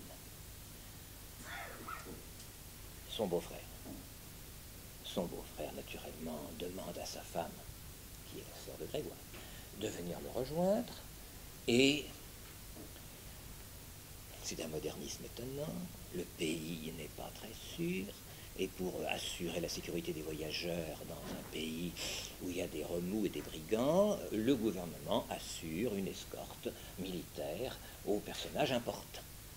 Monsieur le conseiller juridique à Césarée de Palestine fait venir sa femme, il obtient une escorte militaire et il offre à son beau-frère de profiter de l'aubaine pour venir gratuitement aux frais du gouvernement avec sa sœur jusqu'à Beyrouth. Les cours n'ont pas encore repris, il va pouvoir visiter un peu le pays et ensuite il pourra continuer ses études juridiques. Voyage gratuit, villégiature au bord de la Méditerranée avant le début des cours. À Césarée, Grégoire visite. Césarée, on a vite fait le tour. Et il rend visite au maître célèbre. Et en rencontrant, par simple curiosité, on sollicite une audience, en passant, il découvre le maître. Et Grégoire et Origène également découvre dans ce Grégoire, qui est un jeune étranger de passage, qui a dû se dire quelle barbe, faut que je reçoive ce gamin. Allez, vite. Il découvre l'intuition du disciple qu'il n'a encore jamais eu. Grégoire est séduit. Origène enthousiasmé. Plus question de droit. Grégoire s'installe au pied du maître et il remplace le droit par la théologie. Ce n'est pas Grégoire le thaumaturge, c'est Origène le thaumaturge, transformé un juriste confirmé en étudiant en théologie, faute de miracles qui peuvent provoquer la canonisation, celui-ci est un miracle de maître. Une étincelle, un coup de foudre. La villégiature se transforme en stage de 5 ans. Laissons-les émerveillement. Et pendant ce temps, Origène, écrit un ouvrage très important, le seul ouvrage que vous pouvez vous procurer à bon prix, c'est-à-dire pas très cher, et qui vous enthousiasmera l'âme. Car ce professeur, cet intellectuel, ce grand naïf, ce polémiste, a une âme ardente. Il n'a pas beaucoup le temps d'exprimer tout ça, sauf dans ses sermons et ses homélies sur l'écriture. C'est à travers un buissonnement d'improvisation sur une exégèse quelquefois bien pointue ou bien difficile. Et il a écrit un traité sur la prière. Le voici, dans la petite collection du Père Aman. Je pense qu'on doit le trouver encore assez facilement. Vous verrez, ce n'est pas du tout l'atmosphère chaleureuse, enthousiasmante que vous trouvez par exemple dans les œuvres du Père de Foucault. Un romantisme adorable. C'est écrit par un professeur, mais le professeur a une foi ardente, et quand il parle de la prière, il donne tous les arguments qu'il faut donner pour prier, comment prier, où prier, pourquoi prier, tous les arguments qui font qu'on pourrait ne pas prier, qui faut-il prier, le traité complet de la prière, tel que vous nous demanderiez de l'écrire, c'est fait, le voilà. Avec un commentaire sur le Notre Père qui, en attendant le Père Carmignac, est très satisfaisant.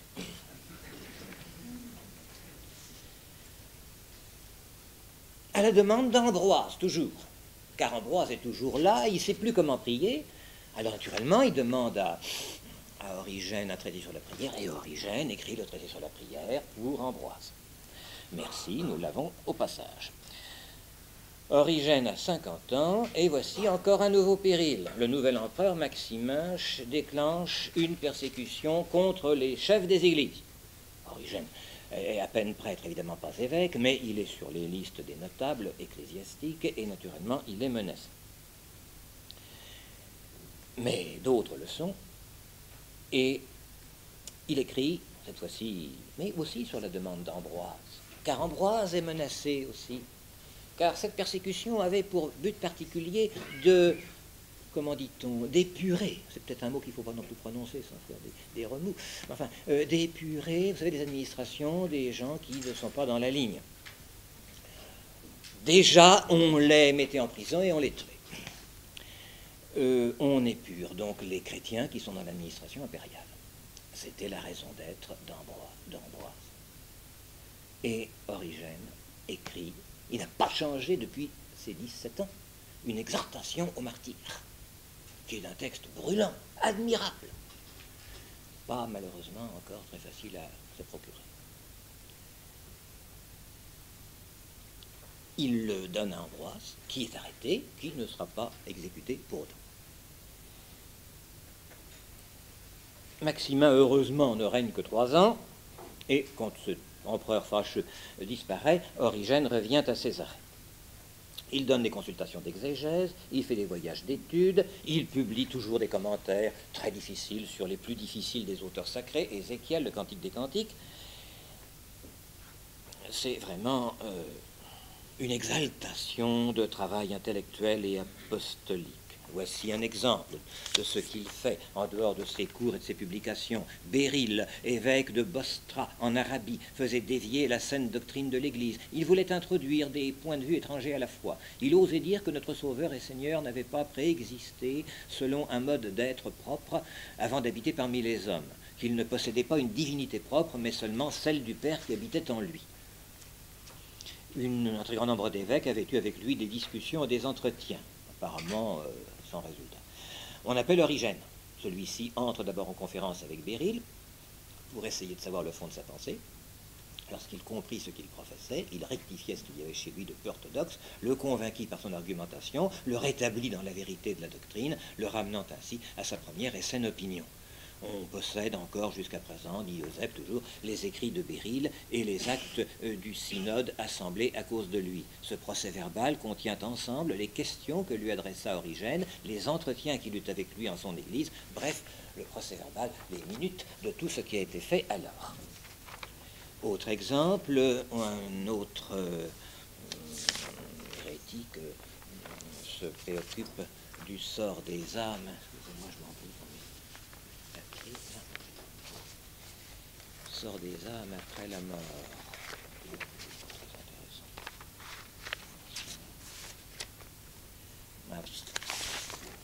D'autres gens que Béryl surviennent en Arabie, toujours, à l'époque dont nous parlons, et y introduisent une doctrine étrangère à la vérité. Ils disaient que l'âme humaine, dans la conjoncture présente, mourait provisoirement avec les corps au moment du trépas, et qu'elle se corrompait avec eux, mais qu'elle revivrait avec eux un jour au temps de la résurrection. On rassembla un important concile, et Origène y fut de nouveau convoqué. Il commença par prononcer plusieurs discours à l'Assemblée sur la question discutée et se comporta de telle manière qu'il changea les pensées de ceux qui, un temps, avaient été trompés.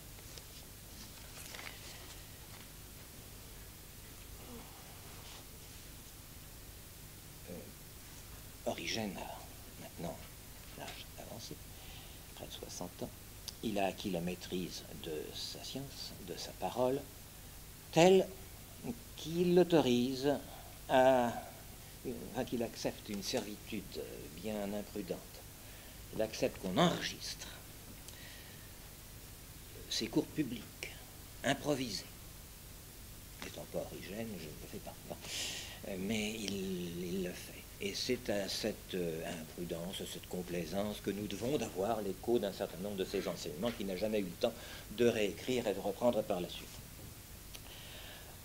Et voici qu'à 63 ans, en 248, Origène, à contre-cœur, sur la demande d'Ambroise toujours, qui a été son bourreau et en même temps celui qui lui a fait faire des tas de choses merveilleuses, heureuse servitude, Origène entreprend à contre-cœur la réfutation d'un pamphlet qui vient de paraître de l'épicurien Cels.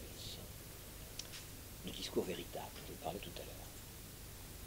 Il répond d'abord avec dédain, parce que c'est pas sérieux, et pour un savant de l'envergure, de l'altitude d'Origène, ce petit folliculaire de Cels ne mérite pas autre chose qu'un haussement d'épaule. Et puis il se pique au jeu. Et il, après avoir répondu d'abord de manière un peu négligente et dédaigneuse, c'est la première partie de ce traité, il finit par trouver que cette mauvaise foi est agaçante, et il la réfute, ligne par ligne, avec comment dirais-je, un style. C'est là que, pour la première fois, il devient écrivain. Il y a du mordant, des formules à l'emporte-pièce. Il est en colère, et la colère est bonne conseillère pour les écrivains. Et ça devient un véritable régal de voir Cels écrasé, ligne à ligne, par Origène, qui lui met à chaque fois le nez dans sa petite bouillie. À la même époque, il voyage en Arabie, il a une discussion théologique très difficile. C'est intéressant parce qu'on vient seulement de découvrir le procès-verbal aussi de la discussion qu'il avait eue avec cet hérétique d'Arabie. Et ça a été publié très récemment, c'était en 1941-45, par rapport à la durée de l'édition. C'était une bonne question qu'avait soulevée cet hérétique. La prière eucharistique de la messe, à qui s'adresse-t-elle? Au Père ou au Fils? À la messe, qui invoque-t-on? Dieu le Père ou Dieu le Fils? Si c'est le Fils, qui donc est le Fils? Est-il Dieu? Alors, vous voyez, on revient à la fameuse identité divine du Fils. Cela vous paraît évident, parce que si on réfléchit bien, si on s'identifie avec le Christ victime, les prières s'adressent-elles à lui, Dieu? Alors comment est-il victime? Ou à son Père? Mais alors, quelle hiérarchie faut-il établir entre eux? Oui, c'est une question qui intéresse les théologiens, mais qui entraîne des conséquences très graves. Dernière persécution, encore, décidément, Origène a commencé presque sa vie avec les persécutions. Il termine sa vie avec la dernière grande persécution de l'histoire de l'Empire romain, la persécution de Dèce, en 249-250. Origène est mis en prison, et ce vieillard est torturé. Ce que furent le genre et l'ampleur des souffrances d'Origène pendant cette persécution, de quelle façon le démon avec toute son armée s'acharna sur lui, ce que furent le nombre et la diversité des supplices qu'il supporta pour la parole du Christ, chaînes, tortures, supplices sur le corps, supplices par le fer, supplices dans les profondeurs des cachots. Pendant un très grand nombre de jours, il eut les pieds mis au cep jusqu'au 4e trou. Il fut menacé du feu. Ces lettres le disent, dit Eusèbe. Elles disent aussi avec vérité, exactitude, le courage avec lequel il supporta toutes les épreuves que lui infligèrent ses ennemis et comment il survécut à tout cela, alors que le juge s'efforçait, autant qu'il le pouvait et avec zèle, de ne pas lui ôter la vie. Elles laissent entendre aussi les paroles pleines d'utilité, qu'adressa Origène à tous ceux qui avaient besoin d'être réconfortés. Oui, Origène ne périt pas dans cette persécution. Il sort de prison vivant, mais complètement ravagé, épuisé. Et il va survivre 4 ans comme une épave, sans avoir la force de reprendre quelque activité que ce soit. Eusèbe, du coup, n'en dit plus rien, ne nous signale même pas sa mort, ça ne l'intéresse plus. Nous savons simplement qu'il est mort à 69 ans passés, ayant accompli sa 69e année, et que son tombeau se trouvait à la fin du IVe siècle à Tyr. Voilà le parcours que je voulais vous faire autour d'Origène. Vous voyez, nous ne sommes pas montés sur les sommets, Mais c'est quand même une personnalité bien intéressante et finalement assez séduisante à travers quelques défauts. Mais quelle foi, quelle ardeur, quelle science extraordinaire. Mais écoutez plutôt ce que dit de lui son Grégoire d'élèves. C'était la coutume à ce moment-là. Vous savez, quand on quittait un professeur, pour le remercier, on lui faisait un petit discours pour lui dire merci. C'était banal. Mais là, ça sort de la banalité. Et justement, nous devons à cet extraordinaire discours de celui qui, d'ailleurs, c'est pour ça qu'on l'a gardé, va devenir évêque, va devenir un saint, va devenir un auteur de miracles. Tout le monde savait qu'il le devait à Origène, et le rapport, on dit maintenant le rapport maître-élève, a été fidèlement conservé. Il va retourner en Cappadoce, évangéliser son pays natal et participer à la conversion des grands-parents des 3 grands-pères de l'Église cappadocienne que sont Saint Basile, Saint Grégoire de Nice et Pierre de Sébaste, les 3 frères évêques. Et à l'origine, vous avez Grégoire le thaumaturge. Et pour former Grégoire le thaumaturge, Origène, vous voyez la filiation. Alors c'est un rite de départ, c'est un rite, par conséquent le style est un petit peu empoulé, c'est un genre académique, c'est une fête académique, comme on les faisait autrefois, comme les Allemands surtout aimaient beaucoup cela, avec musique, discours, un certain apparat. Mais derrière cet apparat, quelle émotion et quel hommage, car ça crève le rite pour arriver à la parole. C'est amusant, vous allez voir. C'est un long discours. Et la première parole, c'est une bonne chose que le silence. C'est ce que vous pensez depuis presque 2 heures. D'ailleurs, certains n'ont pas pu tenir. Si cette affirmation est vraie pour beaucoup, et en bien des circonstances, elle l'est particulièrement pour moi, surtout en ce moment, car bon gré mal gré, j'ai la bouche fermée et je suis contraint de me taire. Je n'ai en effet, alors ici c'est le rite des tous les grands discours, je suis indigne de parler, pourquoi ouvrais-je la bouche, n'est-ce pas? Je n'ai en effet ni pratique ni expérience de ces beaux discours élégants dont le style use de mots d'expression bien choisis et éprouvés, dont la composition ordonnée suit un enchaînement sans heurts. Sans doute suis-je aussi naturellement peu fait pour travailler à cette tâche délicate et vraiment grecque. Bien au contraire, il y a désormais 8 ans que je n'ai prononcé ni écrit moi-même absolument aucun discours, long ou bref, que je n'ai entendu personne qui en ait écrit ou prononcé en privé, ou qui ait produit en public des éloges solennels et des controverses. Je n'ai... etc. Bon, il est par conséquent parfaitement incapable de dire un mot. Ce qu'il explique dans une longue page tout à fait éloquente. Ensuite, la deuxième raison pour laquelle cet homme ne peut pas parler, c'est évident, c'est qu'il fait du droit romain. Et il paraît que le droit romain est particulièrement stérilisant pour l'éloquence de ceux qui le pratiquent. Bien.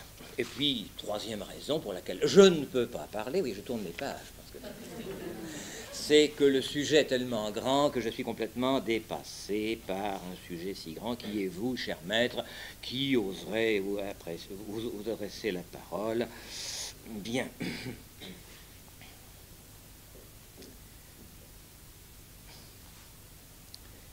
Il est vrai que tes actions ne peuvent être rabaissées ni couvertes d'opprobre, maître bien-aimé, et bien moins encore les œuvres divines qui restent inébranlables dans l'état où elles se trouvent, car nos faibles et indignes paroles ne leur font aucun mal.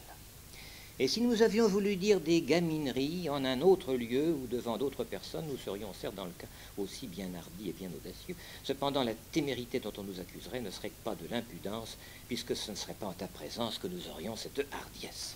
En fait, nous allons mettre le comble à la démesure de notre déraison, nous l'avons déjà fait peut-être, puisque nous osons pénétrer avec des pieds non lavés, comme on dit, dans des oreilles. Ça, c'est de la préciosité. Le goût n'est peut-être pas parfait. Nous allons pénétrer avec des pieds non lavés dans des oreilles que visite le Verbe divin lui-même, ah oui, monsieur, sans se couvrir les pieds, verbe, ce qu'il fait pour la plupart des hommes, de mots énigmatiques et obscurs, comme de cuirs épais, mêlés pieds nus, si j'ose dire, entrant en elle, clair et évident. Ça veut dire tout simplement que Grégoire Origène est inspiré, que l'esprit entre en lui, c'est-à-dire comme dans un moulin, tranquillement, sans mettre de chaussures, tandis que partout ailleurs, le verbe est obligé, pour entrer dans des oreilles un peu rébarbatives, de se chausser, pour entrer péniblement dans des oreilles broussailleuses. Chez Origène, ça va tout seul. C'est du style académique et de l'éloquence d'étudiant. Bien.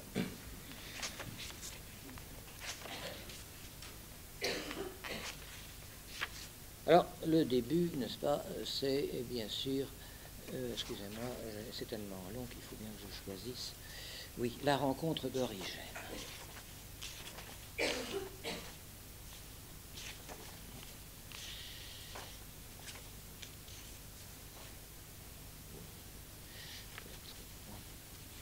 C'est d'ailleurs plus intéressant.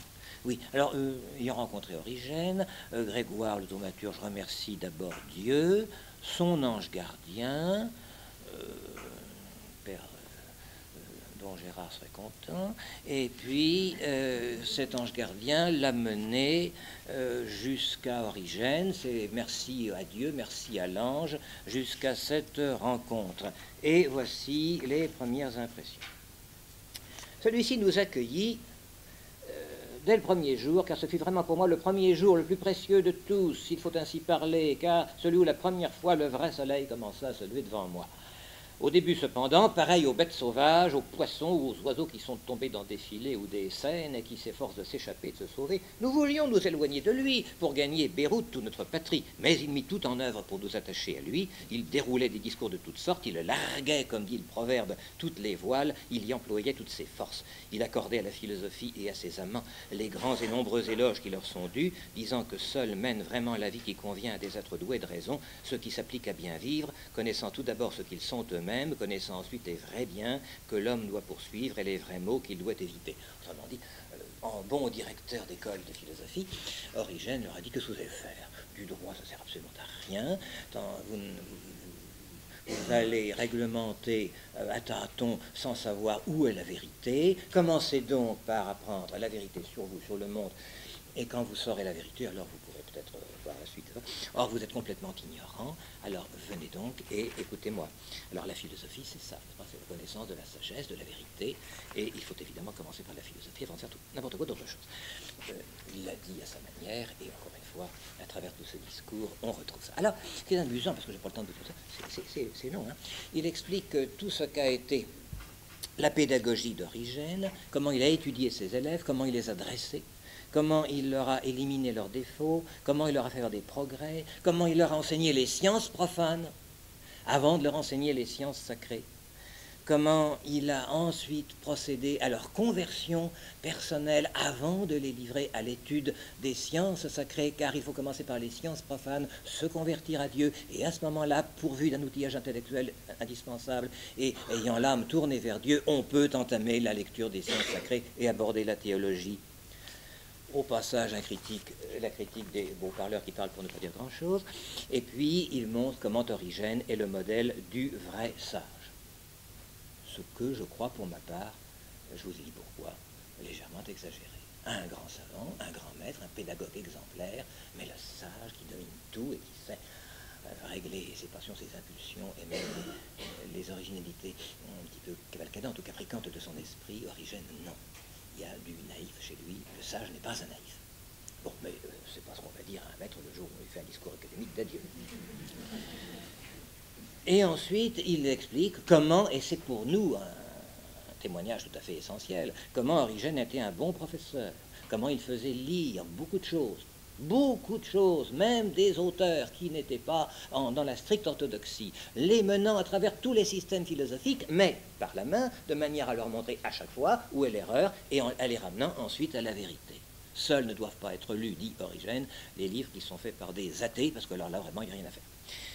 Éducation du sens critique, savoir écouter les discours faux, saisir le point faible du raisonnement et savoir y répondre. Vous voyez ce cursus d'études philosophiques tout à fait étonnant que Origène a fait faire à son disciple qu'il enseignait à Césarée. Hein. il est le guide de ses disciples, l'interprète de Dieu. Et alors à la fin, si j'avais le temps, ce serait très amusant, parce qu'on voit qu'alors on retrouve l'éloquence fleurie de la préciosité académique et scolaire. Nous quittons le paradis et les 4 fleuves dont vous étiez la conjonction. Nous quittons Athènes pour aller chez les barbares. Nous quittons Jérusalem pour aller, etc.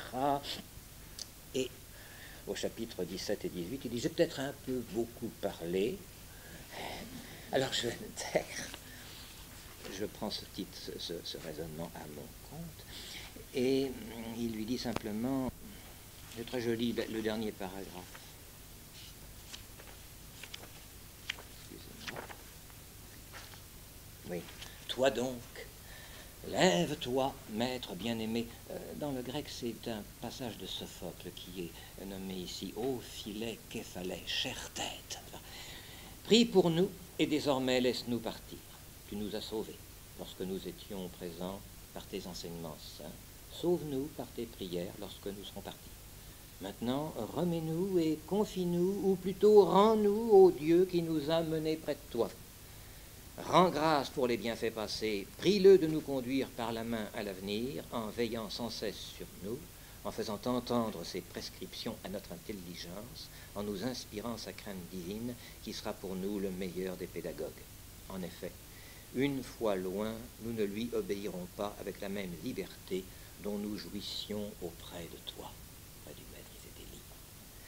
Prie-le de nous accorder lui-même quelques consolations dans notre séparation d'avec toi et de nous envoyer encore un bon guide, un ange, pour faire route avec nous. Demande lui aussi avec instance qu'il nous fasse revenir et nous ramène auprès de toi. Cela seul, plus que tout, nous consolera.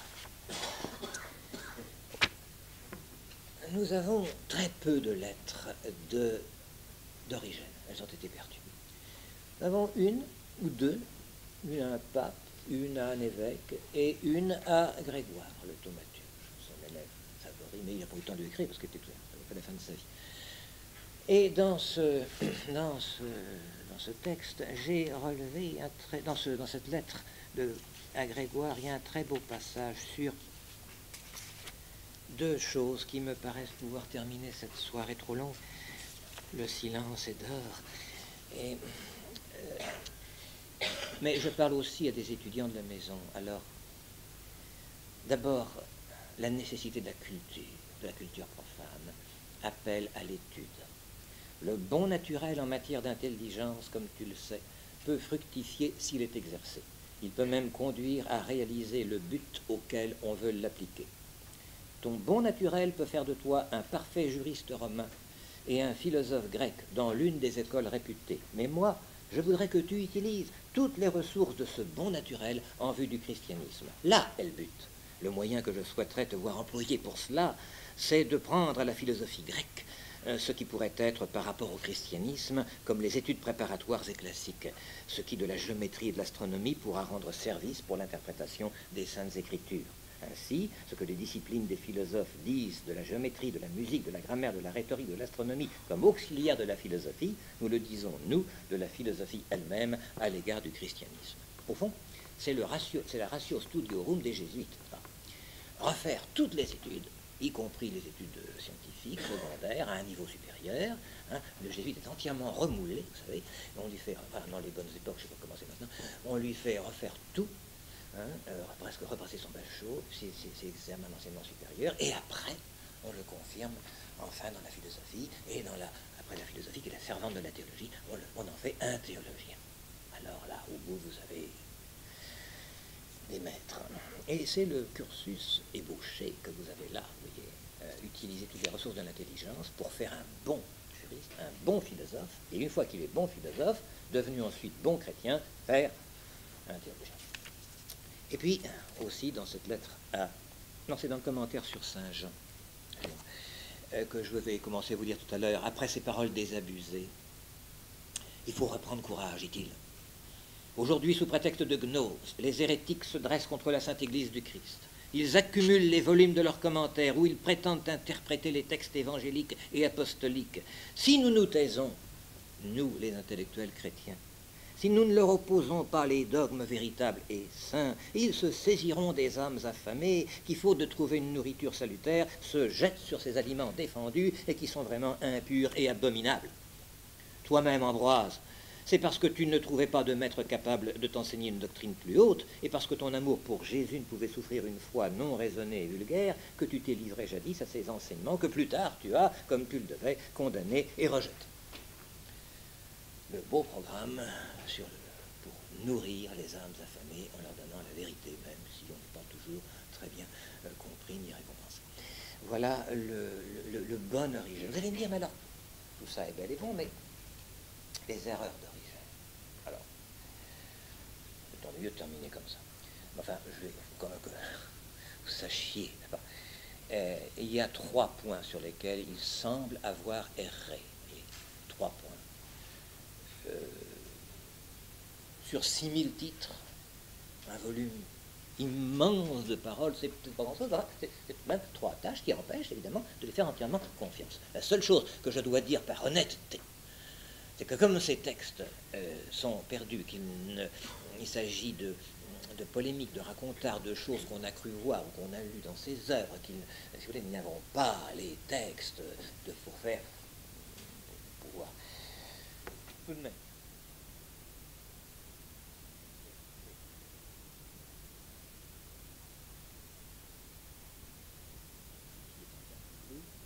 Première erreur sur ce qu'on appelle le subordinationnisme, pardonnez-moi. Ça veut dire tout simplement qu'il ne semble pas avoir eu une théologie de la Trinité encore tout à fait au point, et que pour lui, il y ait une supériorité du Père par rapport au Fils qui lui est subordonné, d'où le nom de subordinationnisme. C'est pas très net, c'est pas toujours vrai, il ne dit quelquefois cela, pas toujours, enfin, il est accusé de cela et il y a trace.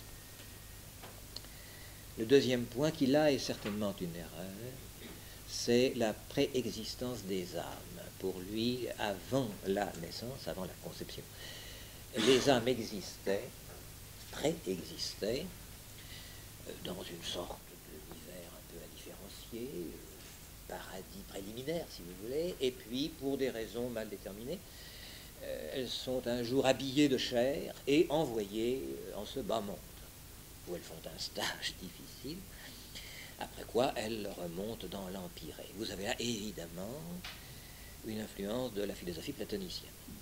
Et il a, semble-t-il, utilisé la philosophie platonicienne, qui enseigne en effet cette descente des âmes et la remontée des âmes, pour répondre à certaines erreurs d'hérétiques, en utilisant un langage qui, évidemment, l'a entraîné là, en dehors de ce qui est admis. Et la troisième erreur,